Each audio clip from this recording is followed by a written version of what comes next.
Hey everyone, welcome back to my channel GNC পায়ের চ্যানেলে তোমাদের সকলকে আরও একবার ওয়েলকাম।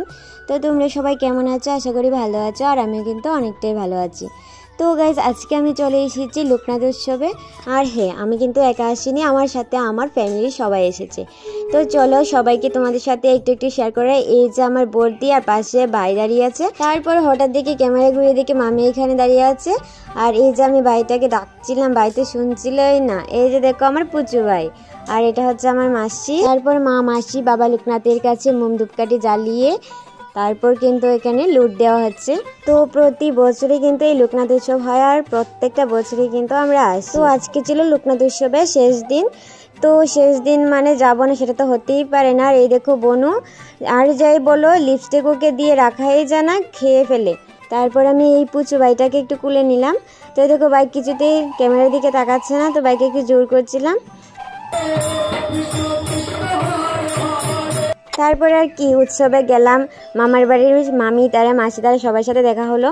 তো সবাই মিলে একটা ফটো তুলে নিলাম। তারপর চলে আসলাম মহাপ্রসাদ। তো যাই হোক, খিচুড়ি প্রসাদ আমার খুব প্রিয়। তবে হ্যাঁ, খিচুড়ি প্রসাদ নিতে এসে আমার একটা জিনিস খুব খারাপ লেগেছে। এবারে যে মানে খিচুড়ি দেওয়ার যে সিস্টেমটা, ওইটা আমার কাছে একদমই ভালো লাগেনি। সবাইকে যদি বসিয়ে দেওয়া হতো তাহলে কিন্তু একটু ভালো হতো। আমার মতে এটা একদমই ভালো হয়নি। ছোট বড় বয়স্ক গুরুজনরা আমরা তো হয়তো দাঁড়িয়ে খেয়ে নেবো, বাট অনেকের হয়তো যারা একটু বয়স্ক বা ছোট ছোট আছে তাদের কিন্তু দাঁড়িয়ে খাওয়াটা কিন্তু মানে খুবই প্রবলেমের ব্যাপার হয়ে যায়। তো আমার কাছে এই সিস্টেমটা একদমই ভালো লাগেনি। তো যাই হোক, যেহেতু চলে এসেছি খিচুড়ি খেতে, তো অনেকক্ষণ দাঁড়িয়ে এই থালা নিয়ে বসেছিলাম। তো অনেকক্ষণ পরে আসলো খিচুড়ি। যাই হোক, খিচুড়িটা ভেবেছিলাম জমিয়ে খাবো। তারপর খিচুড়িটা মুখে দিয়ে দেখি নুন কম আছে, আর নুন কম মানে তো জানোই, রান্নার মধ্যে নুন কম মানে স্বাদটাই একদম নষ্ট। তারপরে যাই হোক, নুন টুন নিয়ে আমরা সবাই মিলে এখানে খাওয়া দাওয়া করলাম। তারপর খিচুড়িটা যেহেতু গরম ছিল, আর এমনিতেই অনেক গরম ছিল, যেহেতু এই রাস্তার মধ্যে জাম হয়ে গেছে, তো তার কারণে কিন্তু প্রচুর গরম লাগছিল। তারপর আমরা আবারও খিচুড়ি খেয়ে চলে আসলাম আবার আসরের সামনে। তো এবার মা, মাসি তারা সবাই বসে গেছে, আর আমিও বসে গেছি। তো বসে বসে একটু সময় কীর্তন দেখবো। তো চারপাশটা তোমাদেরকে একটু ঘুরিয়ে ঘুরিয়ে দেখাচ্ছি যে কত মানুষ হয় লোকনাথ উৎসবে। তোমরা না দেখলে, না আসলে একদমই বুঝতেই পারবে না। তো এই যে দেখো, আমি এখানে বসে আছি। তো আমি একটা পিসির সামনে আমি বসেছিলাম, তো পিসি আমাকে ছানা মটর দিল। তো খেতে খেতে আমি এখানে কীর্তন দেখছিলাম। তো চলো গাইজ, তারপর পেয়ে গেলাম বন্ধু বান্ধবদের। তো মাতারা এখানে বসেছিল, আর আমরা চলে এসেছি এখানে একটু ঘুরতে। তো দেখাচ্ছি যে কতটা ভিড় হয়েছে, ভিড়ের জন্য কিন্তু কিছুতে হাঁটা যাচ্ছে না। তো চলো তোমাদের সাথে একটু একটু শেয়ার করি। ফাইনালি কিছু কইবা না? কইতা না ফাইনালি আজকে মেলা তাই কেমন লাগতেছে? ভালো লাগতেছে। থাকতে থাকতে আমার অবস্থা পুরো খারাপ হয়ে গেছে। তারপরে 2 ঘন্টা ধরে অপেক্ষা করতেছি, রেডি হয়ে যেতে এত দেরি করছে মানে কিটা কইতাম। তারপরে দাঁড়ায় থাকতে আমার অবস্থা পুরো খারাপ হয়ে গেছে, আর যে গরম মানে কিটা কইতাম। তারপরে আজকে আমি যদি না আইতাম তাহলে কোনো বেস্ট আছে। ওই দেখো এদিকে সায়ন ব্লগ বানাইতেছে। সায়ন বানাও ব্লগ বানাও। ওই দেখো সায়ন ব্লগ বানাইতেছে। Dipesh hi hi. তারপরে আর কি, ঘুরতে ঘুরতে হঠাৎ পেয়ে গেলাম শেখরকে। তো শেখরের সাথে একটা ক্লিপ নিয়ে নিলাম। তারপর আমরা একটা রিলস ছিল, তো রিলসটাও এখানে বানিয়ে নিলাম। তো চলো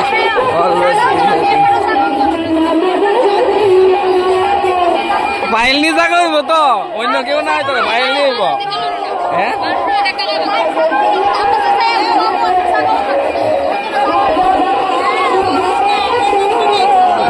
যা যা জিগাই কত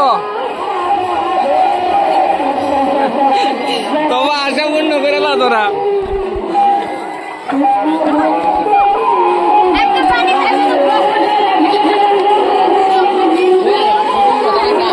তো গাইজ, আমি সবাইকে মজা করে বলছিলাম যে আমাকে একটা বিয়ের খাট কিনে দে, খাট কত সুন্দর সুন্দর এসেছে।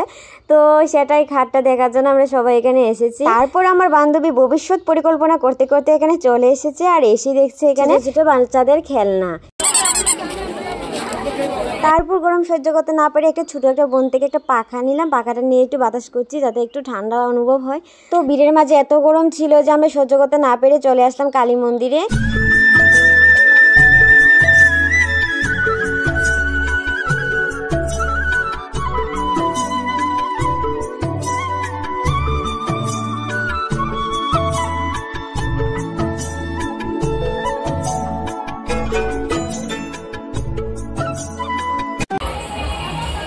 কইছো কি লিগাকু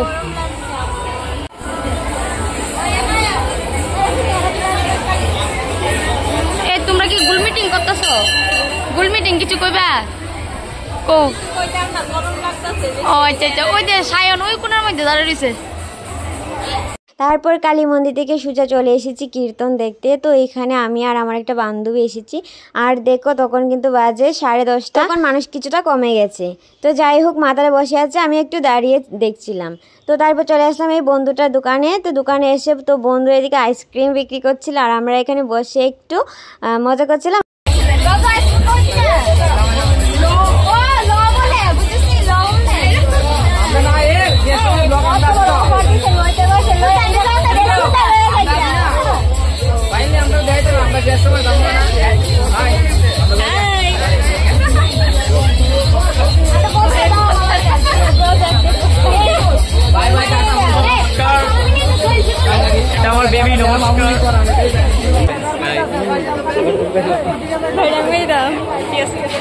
তারপর আমি আর আমার দুটো বান্ধবী মিলে দেখছিলাম যে কি কি আছে। তো এখানে পুতুলগুলো দেখছিলাম।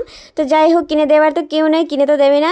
তো গাইস ক্যামেরার মধ্যে হঠাৎ ধরা পড়লো আমার এই বান্ধবী। তো একটু বান্ধবীকে একটু ভিডিও করে নিলাম। বান্ধবী বলছে কেন ভিডিও করছিস, ভিডিও করবি না আমাকে? তো আমাকে না করছিল বলে ওকে আরো বেশি করে ভিডিও করেছি। তারপর আবারও চলে আসলাম এই ফুলের দোকানে। আর ফুলের দোকানে এসে দেখো আমাদের কাণ্ডটা।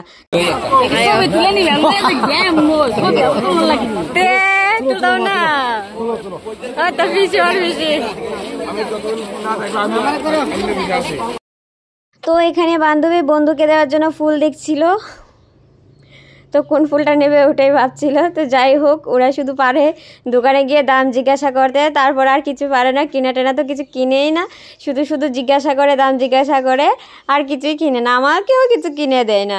তো সেজন্য ওর সাথে একটু মস্করা করছিলাম। তারপর আমার এক বন্ধু বলছে ফুল না নিয়ে ও বাড়িতেই যাবে না, মানে ওর রোজ নিতেই হবে।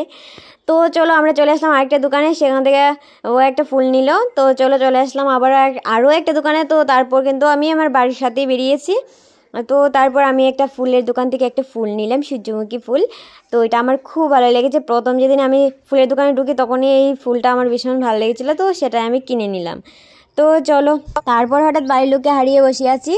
তো সাথে ছিল সায়ন। তো আমি আর সায়ন চলে এসেছি। আর হাঁটতে হাঁটতে হঠাৎ দিকে বৌদি এদিকে আছে। তো বৌদিকে একটু ভিডিও করছিলাম। তো বৌদি তো এদিকে লজ্জায় পুরো লাল হয়ে গেছে। তারপর ভাই আমাকে একটা এগরোল কিনে দিল। শুরু হয়েছে স্টার্ট।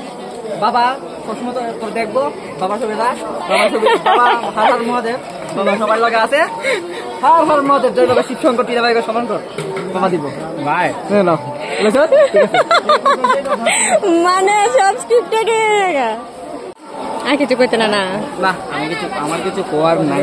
তো তারপর আবার বৌদিকে পেলাম খুঁজে। তো এবার বৌদি বলছে তোমাকে আমার সাথে ফুচকা খেতে হবে। তো আবার চলে আসলাম। খাওয়ার কথা করলে কি আর না করা যায়? একবার দুবার ঠিক আছে না বললাম। তারপর এদিকে লুবা সামলাতে না পেরে চলে আসলাম খেতে। তো বৌদি আমাকে এদিকে ভিডিও করে দিচ্ছিল আর আমি তো গপ্পার গপ খেয়ে নিলাম। ফ্রিতে খাওয়ার মজাই কিন্তু আলাদা। তো ওদেরকে আমি কিছু খাওয়াতে পারিনি, শুধু ঘুগনি কিনে দিয়ে বলেছিলাম তোমরা খেয়ে নিও। তারপর চলে যাব বাড়ি। তো এই যে দেখো আমি সূর্যমুখী ফুলের সাথে চলে যাচ্ছি বাড়ি। উৎসবে এসেছি আর আইসক্রিম খাবো না, এটা তো হতেই পারে না। এই নিয়ে দুবার খেয়ে ফেললাম আইসক্রিম। তারপর চলে আসলাম বাড়ি এসে খেলাম ভুট্টা খেয়ে আমি পড়বো ঘুমিয়ে। তো গুড নাইট।